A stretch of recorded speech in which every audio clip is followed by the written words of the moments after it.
Bonjour, bonjour. Je suis ici avec mon ami Baptiste Lallet, ami depuis maintenant bien des années déjà. Oui. Tu m'impressionnes depuis que je te connais.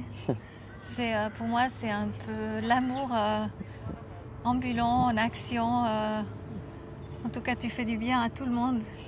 Avec ces beaux yeux comme ça, quand tu nous regardes, c'est vraiment, t'es très touchant. Et tu as eu un accident de moto il y a une dizaine d'années déjà maintenant. Ouais, 10 ans cette année, ouais. Et ce qui est extraordinaire, c'est que tu as totalement repris ta vie en main. Et aujourd'hui, comme je te vois, donc Baptiste, j'organise toujours les conférences Seven Sky Life Connection et puis on présente les conférences ensemble. Et tu as un parcours incroyable depuis ces 10 ans en fait. Tu t'es totalement réinventé quelque part, tu étais ferblantier avant. Oui. Et peut-être on revient sur le moment de l'accident, juste si tu pouvais nous partager qu'est-ce qui s'est passé ce jour-là. Ok, donc il y a 10 ans, on voulait faire le tour de Suisse avec des amis en moto, qu'on avait décidé de faire ça.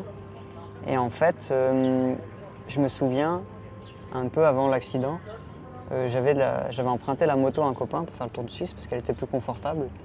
Et je me souviens que le matin de l'accident, je prends un cahier et je notais tout ce qu'on avait fait la veille et les jours précédents pour mon copain qui avait la moto.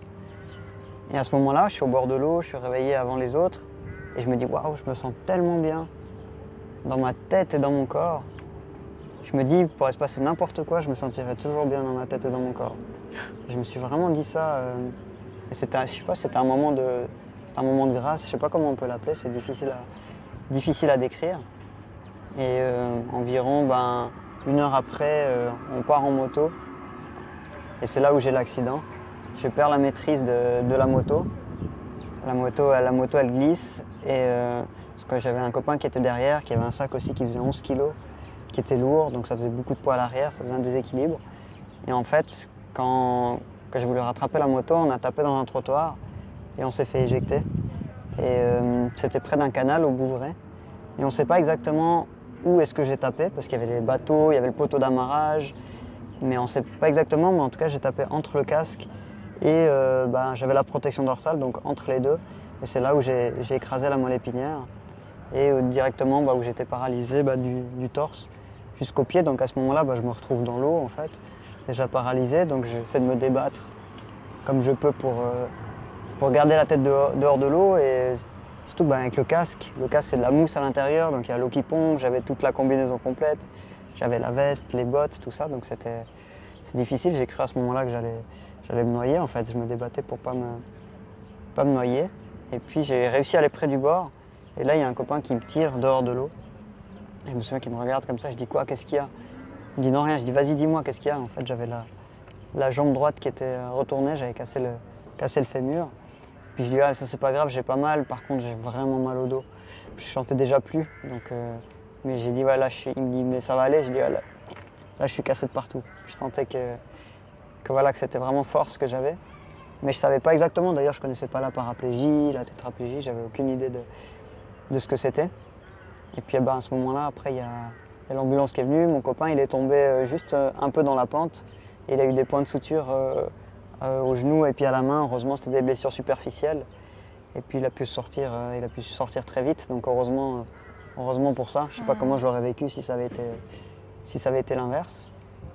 Puis après l'ambulance, ils ont appelé tout de suite ils ont appelé l'hélicoptère pour m'héliporter. Et à ce moment-là, je me souviens que j'ai appelé mon père. Et puis je l'appelais, je disais salut papa, j'ai eu un accident de moto. T'inquiète pas, rien de grave. Je me souviens que j'avais dit ça. Et puis j'entends l'hélico qui arrive, je lui dis il faut que je te laisse, il y a l'hélico qui arrive. Donc c'est les seuls mots que j'ai dit à mon père, puis après je me souviens plus parce que le cerveau il est bien fait, quand il y a un seuil de douleur, le cerveau il coupe en fait. Donc je me rappelle seulement des moments précis. Donc c'était ça vraiment le passage, puis après héliporté au CHUV où ils m'ont opéré. Ils m'ont fait une protection autour de la moelle épinière, où ils m'ont mis de la ferraille dans le dos, de la nuque jusqu'au milieu du dos pour tenir ça tout droit, comme j'avais les vertèbres qui étaient cassées. Et puis plein d'autres choses. J'ai vu dans mon dossier médical, il y a une liste, on se dit, je ne sais pas comment je suis encore là, quoi. Qu'on voit la liste, contusion pulmonaire, une petite déchirure micro-déchirure de la aorte, enfin plein de petits trucs qu'il y avait sur le dossier. Donc, Et tu as vécu une NDE aussi? Ouais, exactement. Après, c'était au moment de l'opération. Et en fait, ce qui est incroyable, c'est que, pour ceux qui ne savent pas ce que c'est une NDE, c'est une expérience de mort imminente. C'est vraiment, j'ai ressenti un truc incroyable. C'est comme si j'étais une ombre, comme ça, qui sortait du corps, comme si j'étais une ombre plate. Et au moment où je sors, c'est comme si tu baignais dans le bonheur total, en fait. Et ça, c'est un truc qui est toujours tellement difficile à décrire. Quand on dit à quelqu'un tu baignes dans le bonheur total, pour moi ça me parle parce que je l'ai vécu, mais je me dis que pour les autres ça doit être difficile à imaginer, mais c'est comme si on peut imaginer, c'est comme si on n'a plus aucune douleur physique, émotionnelle. Et il y a quelque chose qu'en fait, que je ne me rendais pas compte, c'est qu'en fait il y a un poids en fait à être ici dans notre corps. Le corps il est lourd. Et en fait à ce moment-là il n'y a plus cette lourdeur en fait, on se sent juste léger, on se sent bien, on a envie de se laisser porter, se laisser aller. Et je me souviens comme ça que je m'éloignais de mon corps. Et aussi, c'est comme si comme si je faisais partie de la pièce où j'étais, comme si j'avais un œil dans chaque millimètre. J'avais l'impression d'être l'endroit où j'étais. Et j'avais juste, voilà, je me laissais monter comme ça, je me laissais aller. Et d'un coup, je me souviens que j'ai pensé à ma sœur à ce moment-là. Parce que je me souviens quand j'étais plus jeune, je l'avais pris en moto. Et puis je me souviens que j'avais roulé un peu vite avec elle et elle avait eu peur. Et elle m'avait dit, en tout cas, si un jour tu meurs d'un accident de moto, je viendrai pas à ton enterrement et tout. Et je me suis souvenu de cette phrase qui était, voilà, c'était bête, c'était plus pour, sur le moment qu'elle était énervée, mais quand même, cette phrase, elle m'est revenue. Et je me suis dit, je peux pas partir comme ça en fait. Et c'est là que j'ai décidé de revenir à l'intérieur de mon corps. Et ce qui est dingue, c'est que ensuite, je suis reparti, je suis ressorti de mon corps, donc la même chose. Je me sentais bien, je me sentais baigné, j'avais envie de me laisser aller. Et la deuxième fois, j'ai pensé à mes parents. Je me suis dit, je peux pas les laisser comme ça. Donc la deuxième fois, j'ai décidé de revenir de nouveau dans mon corps. Et il y a eu encore une troisième fois. Avec l'église. Exactement. Oh là là. Et on est un peu dans le thème Ah oui, là. en plus. On est devant. J'avais pas pensé. Mais C'est oui. dans le thème. Ah ouais. Et du coup, la troisième fois, même chose. Envie de me laisser aller, je me sens bien, je me sens léger, je baigne dans le bonheur. Et à un moment, c'est comme si j'avais fait un peu un bond dans l'avenir en fait. J'étais au-dessus de l'église où il y aurait dû avoir mon enterrement. C'est comme si j'avais pu vivre vraiment mon enterrement. C'était dingue. Je voyais des proches, des amis, de la famille, des gens que j'avais rencontrés dans ma vie. Je voyais tous ces gens-là, je les observais comme ça de haut. Et je voyais des gens qui pleuraient. Enfin, je voyais plein de choses. Et je me souviens qu'à un moment, je me suis dit, mais j'ai rien laissé en fait. Je n'ai pas laissé de message, je n'ai pas laissé de lettres. Je me suis dit, mais j'ai rien laissé en fait. Je peux pas partir comme ça, sans rien laisser derrière moi.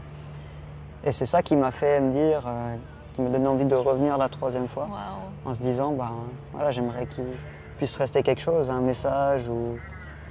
Peu importe, en tout cas, j'avais vraiment cette envie de laisser quelque chose derrière moi. Et c'est pour ça que j'ai décidé de revenir la troisième fois. Et bosser à fond. Voilà, et bosser à fond, là, partout où tu vas, tu laisses passer des messages, diffuser des messages à gauche, à droite. C'est ça. Donc c'est intéressant. Et ce qui est dingue, c'est que je me suis rappelé de ça après, quand j'étais aux soins intensifs. Et quand ça m'est revenu, ça m'a ému. J'ai commencé à pleurer, j'étais avec ma sœur, je lui ai raconté. Et puis après, c'est dingue parce que le cerveau, il veut toujours rationaliser. Je me dis, ouais, mais est-ce que j'ai vraiment vécu ça? Est-ce que c'est pas les médicaments qui m'ont fait... voilà. Et on veut toujours rationaliser. Et puis donc, j'en parlais pas trop parce que je me dis, ils vont penser que je suis fou. Et on se pose plein de questions. Et puis, il y avait la maman d'une amie qui travaillait aux soins intensifs. Puis elle m'a dit qu'elle avait vu dans mon dossier qu'il m'avait réanimé 3 fois. Ah ouais, et là, je me suis dit, wow. Ça coïncide. Donc je me suis dit, c'est bluffant, bluffant. Et c'est là que ça m'a donné encore plus envie d'y croire. Et surtout, moi j'y crois en fait. C'est même pas que ça m'a donné plus envie d'y croire, parce que moi je suis certain de ce que j'ai vécu. Après, moi je partage juste mon expérience. Les gens, ils prennent ce qu'ils veulent, ils ont l'interprétation qu'ils veulent. Mais j'ai vu aussi bien plus tard, peut-être une année ou 2 après, en voyant des vidéos justement de gens qui parlaient de mort et d'expérience imminente, je dis, ah mais c'est ça que j'ai vécu. C'est exactement ça.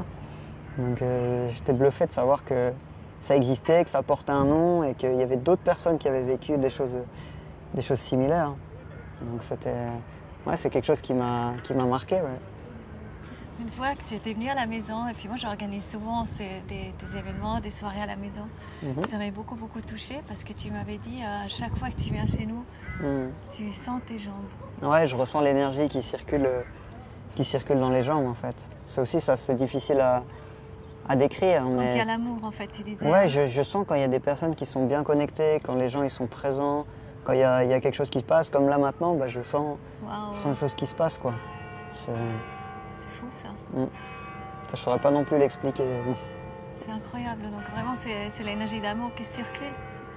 Et après, ce que je trouve juste incroyable, justement, comme je me rappelle quand on discutait encore que tu voulais faire un coaching et vraiment faire des cours de coaching avec David Laroche. Et tu t'y attelais, donc et là t'as ton bus, hein. Oui. Et voilà, tu dors aussi dans le bus, tu es hyper autonome dans tout ce que tu fais. Hein. Et tu es parti à Paris encore et encore et encore. Chaque fois que je suis au téléphone, tu es encore à Paris. Et tu as fait pendant 2 ans un master coaching, je m'imagine. Ouais. Hein, vraiment quelque chose de très très poussé. Et aujourd'hui, tu es coach et tu coaches des dizaines de personnes. Et tu as beaucoup de succès. J'ai vu tes élèves qui sont juste enchantés de toi. Et c'est juste tellement touchant. Et raconte peut-être un petit peu toute cette expérience. Ouais, ça a été aussi un bon déclencheur pour moi, ce passage-là, parce que c'est vrai que j'étais à un moment, je me cherchais, savoir... avant, je travaillais sur les toits, j'étais ferblantier, donc j'avais envie de trouver vraiment quelque chose qui... plus qu'un métier, en fait, quelque chose qui me passionne, donc j'ai essayé plusieurs choses. Et puis vraiment, je me suis fasciné pour le coaching, pour le développement personnel. Déjà parce que moi, ça m'a beaucoup aidé pour me ressourcer, pour retrouver un équilibre. Au début, c'était vraiment basé sur la spiritualité qui m'a beaucoup aidé à accepter ce que j'étais en train de vivre, à mettre du sens dans ce que j'étais en train de vivre. Et après, j'avais envie d'aller encore plus loin avec des outils, vraiment des méthodes concrètes pour vraiment m'aider à aller encore plus loin en fait, dans ma démarche et puis vraiment pouvoir évoluer.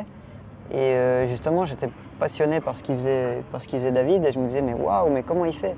Je trouvais ça tellement bluffant, je me disais mais je comprends pas, c'est un magicien.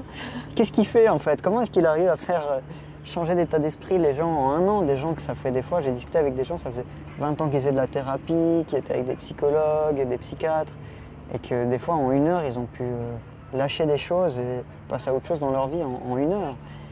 Et quand j'ai appris qu'il créait justement cette école de coaching, je voulais absolument en être.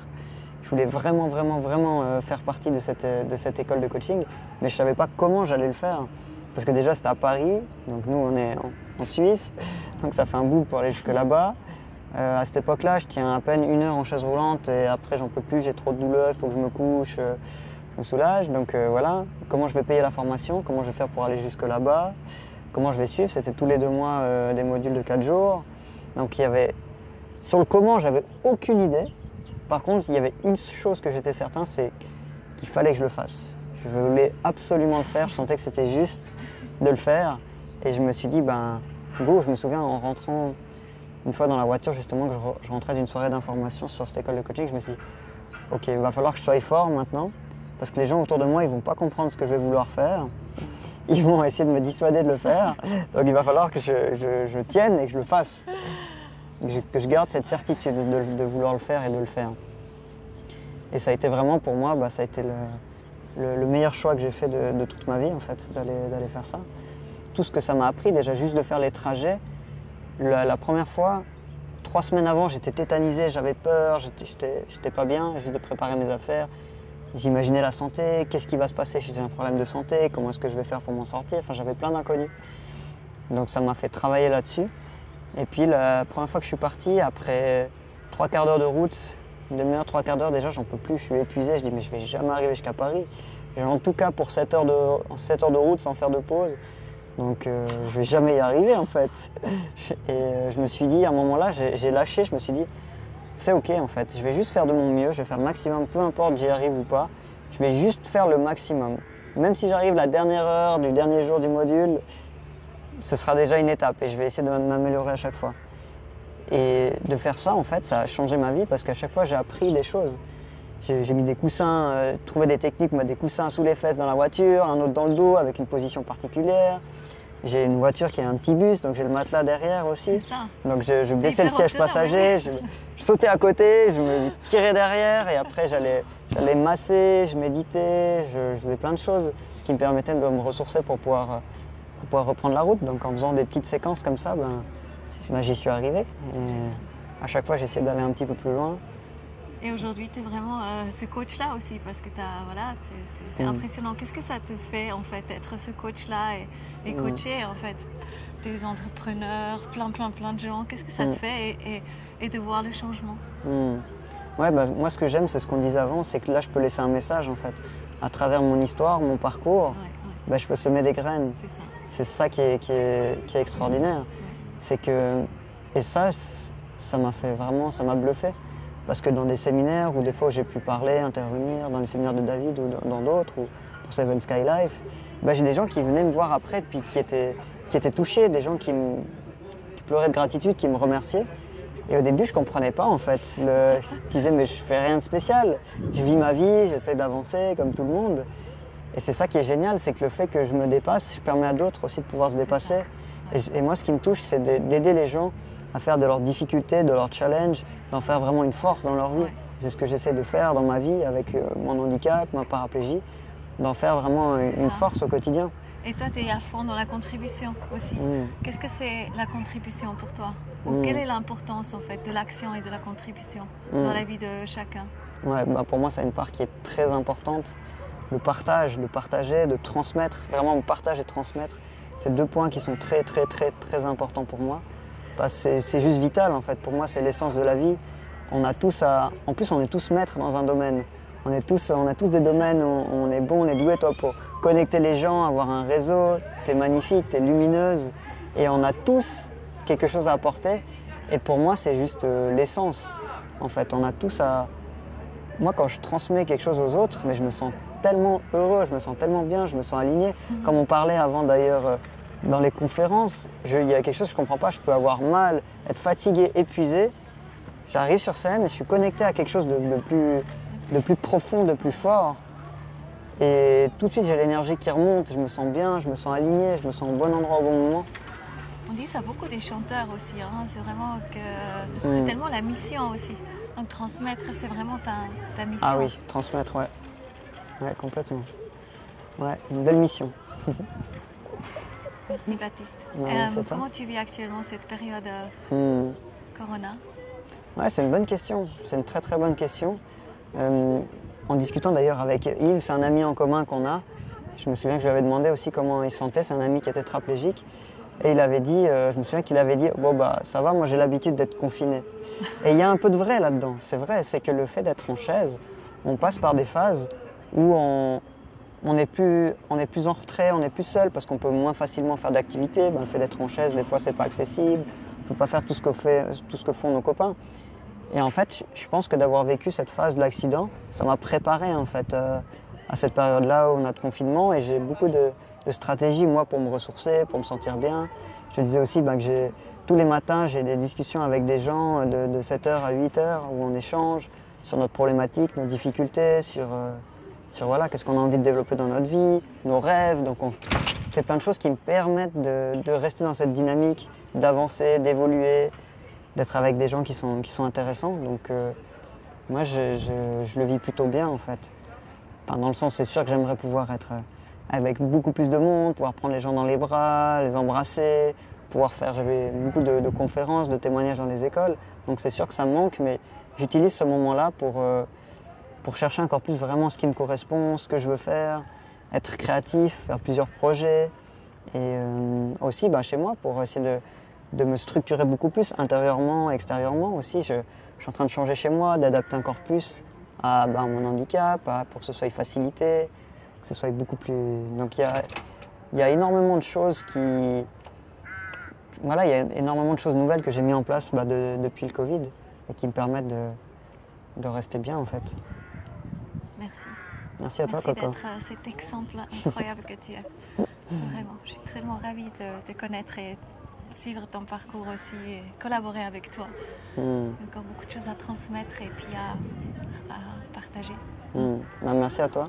Merci de partager, de diffuser cette bonne parole et de connecter toutes ces belles personnes entre elles. Et bravo pour ton parcours aussi. Merci, Coco. Merci à toi.